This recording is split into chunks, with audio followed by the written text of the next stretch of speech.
Bonjour tout le monde, je suis ravie de vous retrouver aujourd'hui pour vous apporter une solution supplémentaire pour remédier au contexte de chute.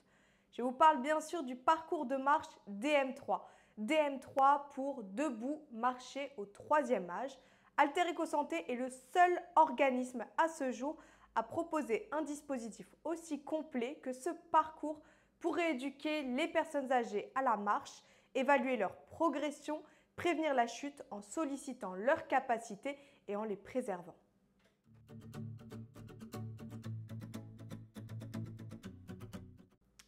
Le DM3 est un outil de prévention de la chute pour les personnes avancées en âge ou fragilisées. L'équilibre et la marche peuvent être impactés lors du vieillissement, notamment par les récepteurs essentiels qui sont la vue, la sensibilité, la proprioception, les articulations ou encore les réflexes. Les statistiques montrent que la chute concerne en moyenne un tiers des personnes de 65 ans, à hauteur d'une chute par an, et 50% des personnes à partir de 80 ans. La fréquence est 3 fois plus élevée en institution, 2 chutes par personne et par an. On parle d'une chute tous les 2 jours pour un EHPAD de 80 lits. La chute, c'est aussi un cercle vicieux.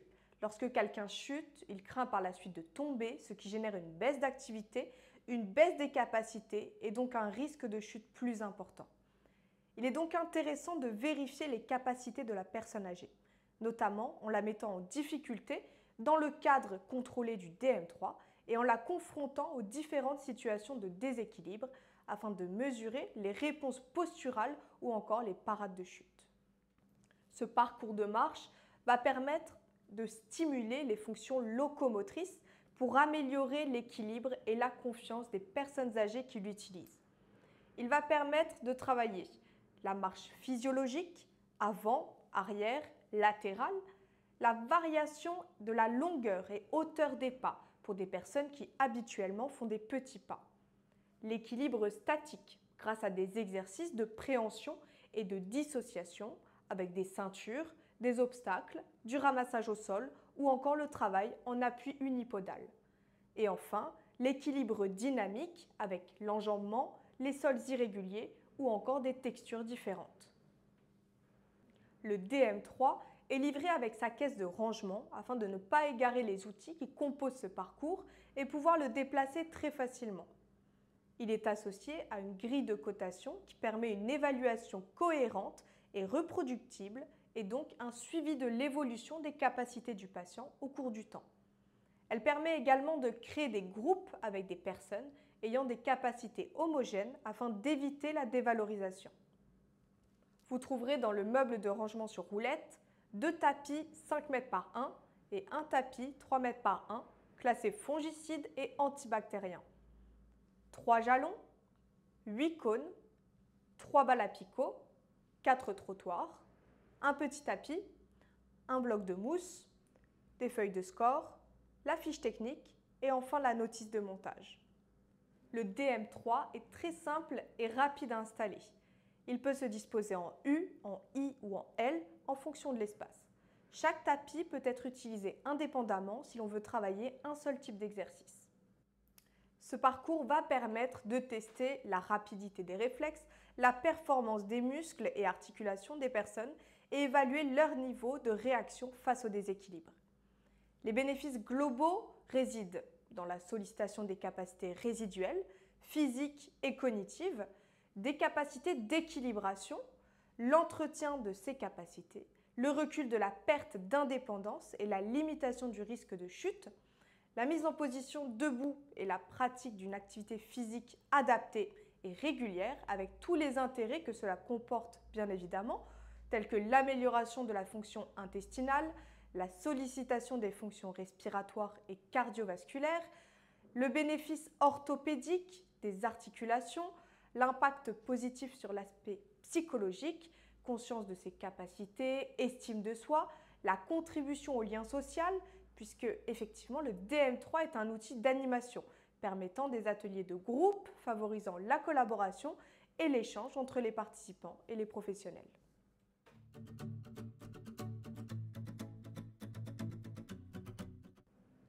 Nous allons commencer cette démonstration en vous parlant du tapis numéro 1 qui met en exergue 3 exercices, la marche avant, arrière et de côté.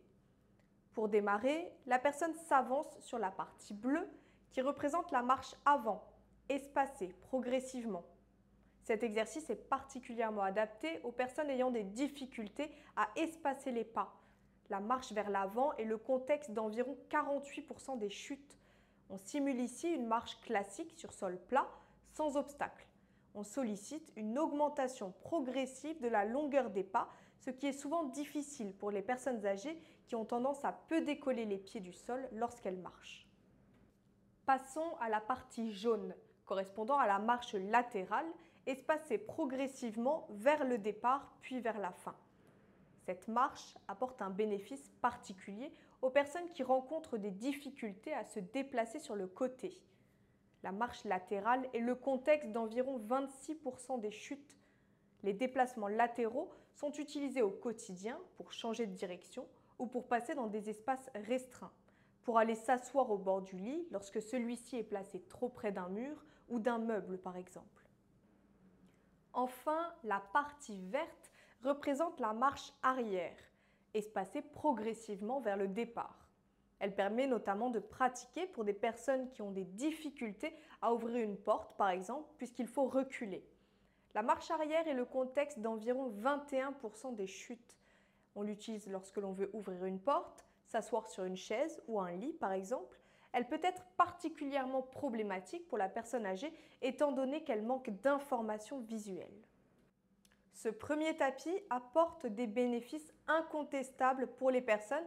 On peut notamment citer le travail des capacités musculaires et articulaires, du schéma de marche, l'adaptation de la longueur des pas et du déplacement en fonction de l'environnement ou encore le travail de l'équilibre.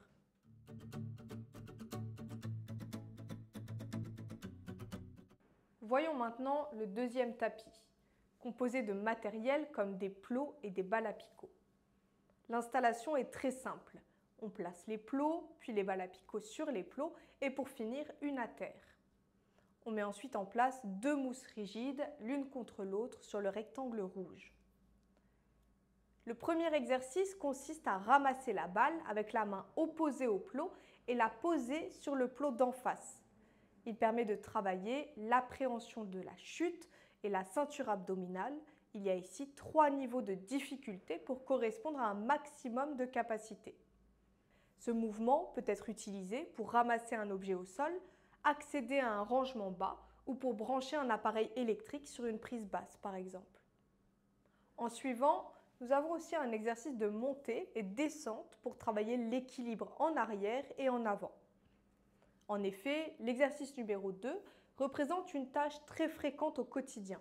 Elle est par exemple nécessaire pour franchir un trottoir, un seuil de porte ou le seuil d'une douche. Enfin, l'exercice 3 permet de travailler l'équilibre en traversant la ligne. On va venir rester 5 secondes sur un pied afin de travailler le déport de poids sur un pied. Sur cet exercice, on va solliciter les capacités d'équilibration, le réflexe parachute et l'équilibre unipodal de la personne. Les bénéfices apportés par ce tapis sont principalement la sollicitation de l'équilibre statique, l'interaction avec l'environnement, la sollicitation des capacités musculaires, articulaires, de la préhension et des réflexes d'adaptation posturale.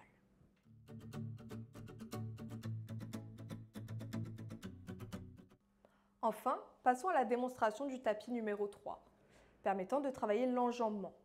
L'objectif est d'enjamber les barres successivement. Il y a ici 3 niveaux de difficulté. Pour la préparation, on place les cônes, chaque barre dans un cône à un niveau différent. En cas de déséquilibre, la barre pivote mais ne fait pas trébucher la personne. On place ensuite les mousses rigides sur les rectangles verts, la mousse et le tapis dans l'espace noir entre les parties jaunes. On va venir travailler ici la flexion des membres inférieurs et l'équilibre. Le premier exercice consiste à simuler une hauteur de pas qu'on retrouve dans la marche physiologique. Les personnes âgées ont souvent tendance à peu décoller les pieds lorsqu'elles se déplacent.